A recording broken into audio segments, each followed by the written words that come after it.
Como é que tem setores que conseguem ser contra a escola ter programas de cultura valorizando os saberes comunitários e toda a produção cultural no entorno da escola e das suas práticas e vivências? Presidente, a primeira orientação da história do Partido Missão. Missão, deputado Kim Kataguiri.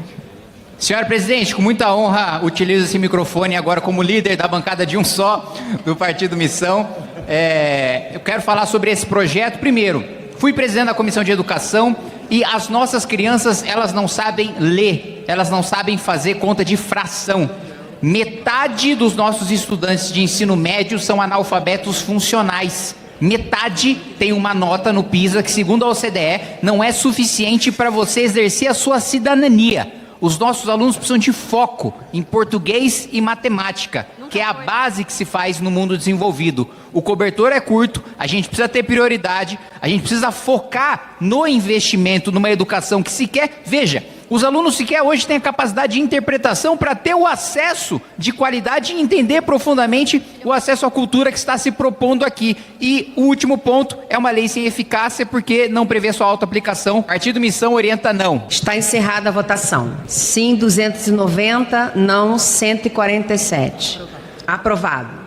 Mais uma urgência que os deputados estão apreciando agora aqui no plenário, essa é a votação de um pedido de urgência para o projeto que trata da profissão de doula, a regulamentação dessa profissão. Deputado Kim Kataguiri. Discurso bonito em prol de profissões quando a gente vota a regulamentação dessas profissões. Só que eu nunca vi, depois de a gente aprovar a regulamentação de uma profissão, a vida desse profissional na prática melhorar. É muito discurso bonito, é muito populismo, é muita demagogia, mas na prática, benefício nenhum. Pelo contrário, olha só, o texto do projeto, ele reconhece que hoje as doulas que trabalham há mais de 3 anos, elas são boas profissionais, mesmo que elas não tenham ensino médio, mesmo que elas não tenham um ensino técnico profissionalizante. Pois bem, agora, para o futuro, esse projeto estabelece que as doulas de hoje, que estão nessa mesma condição, estarão proibidas de trabalhar, porque elas vão precisar de um curso específico que as de hoje não precisam. Então, se o texto considera, e veja a contradição do próprio texto, se o texto considera que hoje uma doula que trabalha há 3 anos ou mais e não tem formação específica é uma boa profissional e pode continuar trabalhando, porque no futuro, doulas com essa mesma condição não vão poder existir. E outro ponto, a gente está aprovando a urgência aqui de um texto que claramente foi feito nas coxas, e eu digo por quê. A gente tem uma emenda constitucional, um artigo na Constituição, que é o artigo 167, parágrafo 7º, que eu invoco constantemente na Comissão de Finanças e Tributação, que estabelece que sempre que nós criamos custo para entes subnacionais, para os estados e para os municípios, que é o caso desse projeto, nós precisamos apresentar a fonte de financiamento. Esse projeto não apresenta. Então esse projeto, como tantos outros que eu já vi passar no plenário dessa casa, se for a sanção, o Supremo vai derrubar com base nessa mesma emenda constitucional. Então assim, nem para se fazer um texto bem feito, que atenda à constitucionalidade, que não vá ser derrubado depois. É fácil vir aqui e fazer o discurso bonito, mas o texto vai ser derrubado amanhã por qualquer canetada de juiz de primeira instância em julgamento incidental de inconstitucionalidade ou no controle abstrato do Supremo Tribunal Federal, porque não observou uma emenda constitucional simples, uma questão de técnica legislativa simples. Então, meus 2 pontos principais. Primeiro, é um texto contraditório porque diz que a doula que é boa para trabalhar hoje, amanhã ela vai estar proibida de trabalhar. As novas que se formarem nas mesmas condições que se formaram hoje, estariam proibidas de trabalhar no futuro. Segundo, porque descumpre a emenda constitucional sobre financiamento para os entes subnacionais e, portanto, será derrubada. Obrigado, presidente.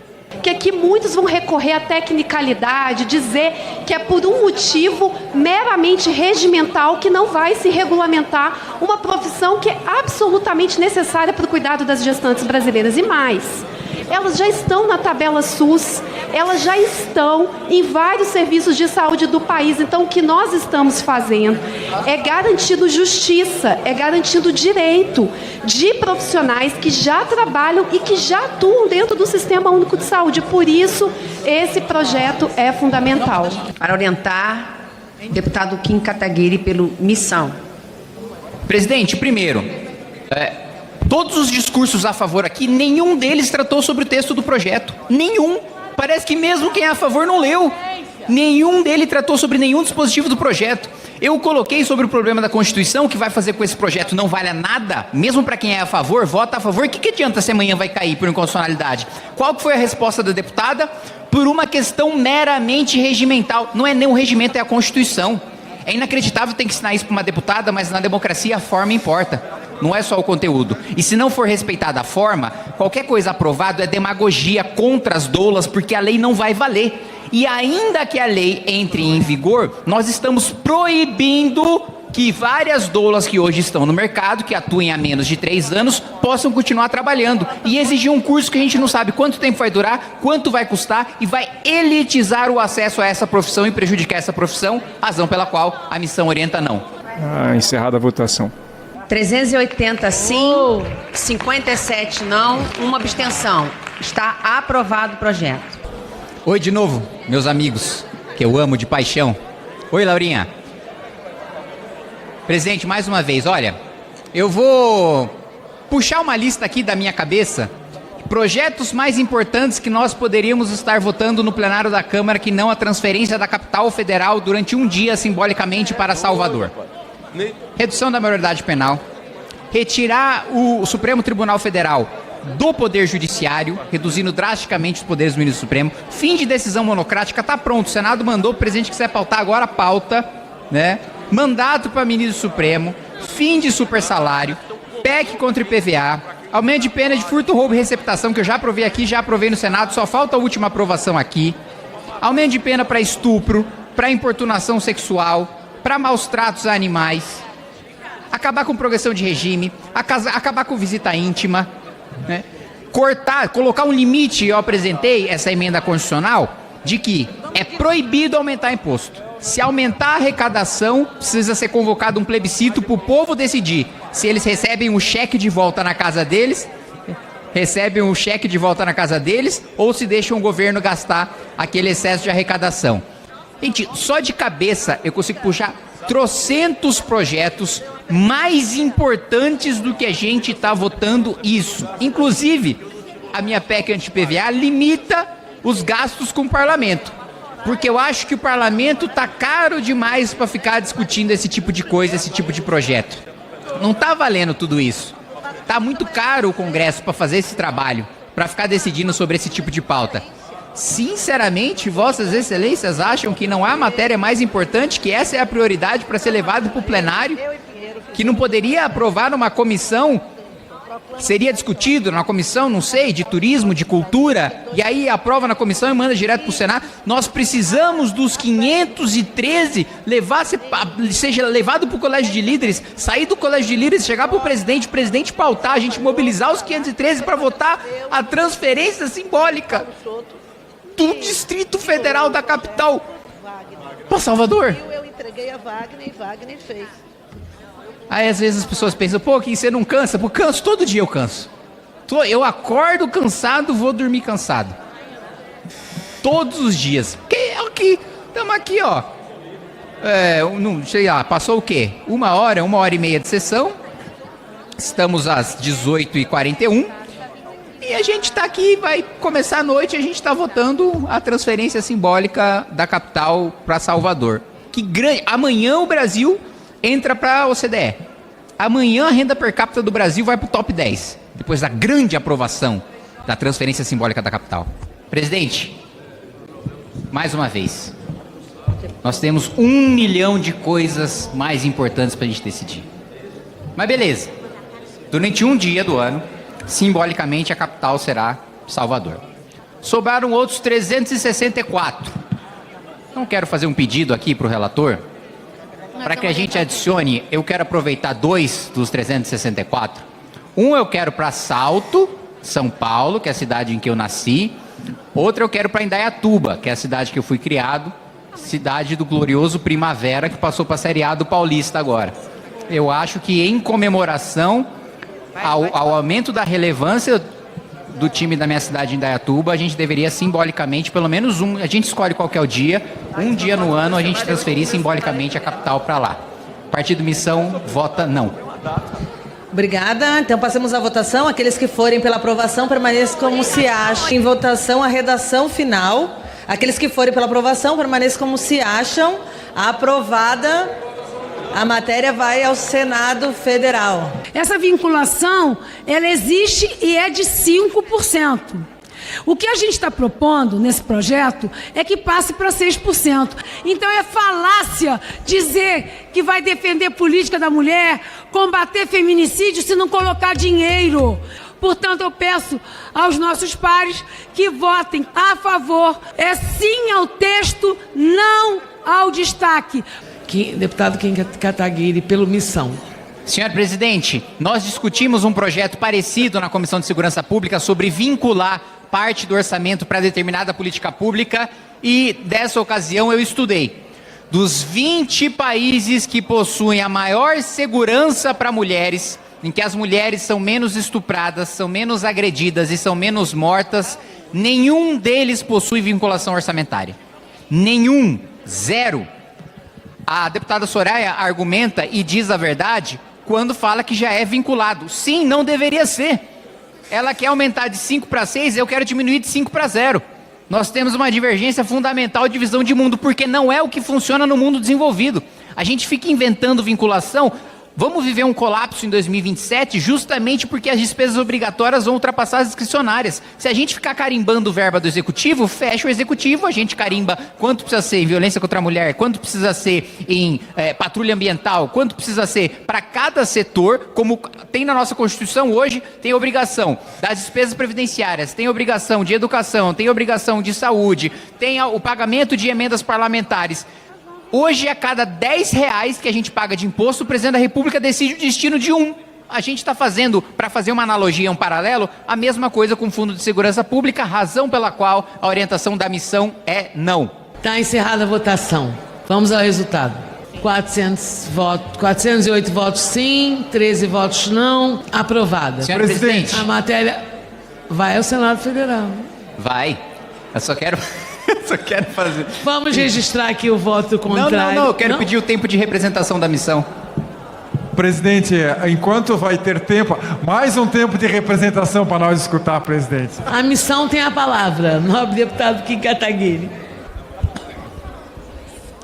Senhor presidente, veja a notícia na Folha de São Paulo que tem uma reunião entre representantes do Executivo, do Legislativo e do Judiciário para aumentar o teto salarial, para sair de 46%, para sair de R$46 mil por mês para R$63 mil por mês. Isso me dá vergonha de ser deputado. Me dá vergonha. Desculpa, é coisa de mau caráter quem representa ou quem participa desse tipo de negociação em nome do Poder Legislativo. Não vai contar com o meu voto. Já não contou com o meu voto o aumento de salário na legislatura passada. Se tiver qualquer aumento aqui, mais uma vez, vou votar contra e não só votar contra, fazer questão de expor nome a nome cada parlamentar que votar a favor. Porque isso é de um mau-caratismo sem tamanho com o país. E o teatrinho ainda que se faz. Por quê? A maior parte dos senhores votou super salário para servidores da Câmara dos Deputados. Aí vem o presidente da República e veta, falando, olha, agora o Lula, herói, veta o projeto de super salário cuja base do governo votou a favor. Que deputado do PT subiu na tribuna para comemorar. Que a liderança do governo articulou a favor e comemorou com o presidente a aprovação. Muito bem. Vem o Lula e veta para sair de herói e manda o Dario, representante da Fazenda, para fazer parte de uma negociação sobre aumento de salário para deputado, senador, ministro do Supremo Tribunal Federal, procurador-geral da República, ministro de Estado e presidente da República. Aí vem o ministro Flávio Dino toma uma decisão dizendo que vai acabar com os super salários, mas só aqueles Só aqueles que não estão previstos em lei. Ou seja, grande parte daquilo, né, que é ilegalmente, inconstitucionalmente aprovado por essa casa, respaldado pelo Supremo, respaldado pelo CNJ, esses supersalários podem ficar. Mas pelo menos supersalário de decisão administrativa, o ministro Flávio Dino diz que quer acabar. Mas aí vai um representante do Poder Judiciário participar da negociação para subir o salário de 46 para 63. E aí, olha só, olha como o brasileiro é feito de otário, né? Eles dizem o seguinte, é uma negociação para, em vez de ter super salário, né, já que está tendo uma discussão, o parlamento quer ir contra super salário, supostamente, que minha PEC antiprivilégio está parada há 1 ano, né, mas o parlamento quer discutir super salário na reforma administrativa, como se a gente tivesse maioria para aprovar a reforma administrativa. O judiciário também está tomando medidas contra super salário, o presidente vetou super salário, então vamos negociar. É muito simples para não ter super salário, é só aumentar o salário, que aí ele não vai mais ser super, que aí ele não vai mais ultrapassar o teto. Pô, que baita negociação. A gente não vai mais poder chamar de super salário, porque ele vai estar dentro do teto constitucional.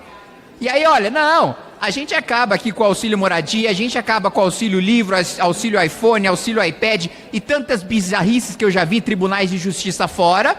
A gente acaba com tudo isso, mas a gente vai lá e legaliza o roubo institucional no sujeito ganhar 60 mil reais por mês num país em que a gente já tem o judiciário mais caro do mundo, que a gente já tem um dos parlamentos mais caros do mundo, que a gente já tem uma casta.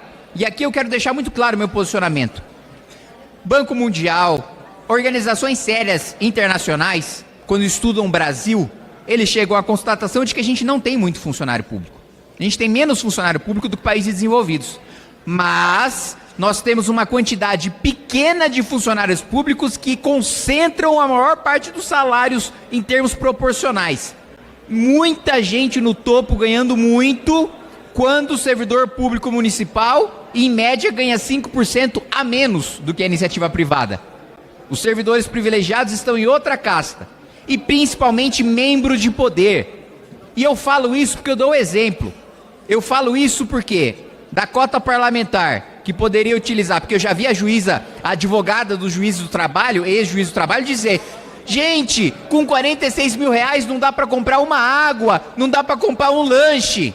Eu abri mão de comprar comida, carro, gasolina, apartamento funcional, auxílio moradia da minha cota e não estou passando fome. Eu posso dar aulas de educação financeira para os juízes do trabalho se eles quiserem. Não vai ser com o meu voto que vai ter aumento de teto. Isso aqui é uma canalice com a população brasileira e eu farei questão de expor os membros dos 3 poderes que forem a favor disso.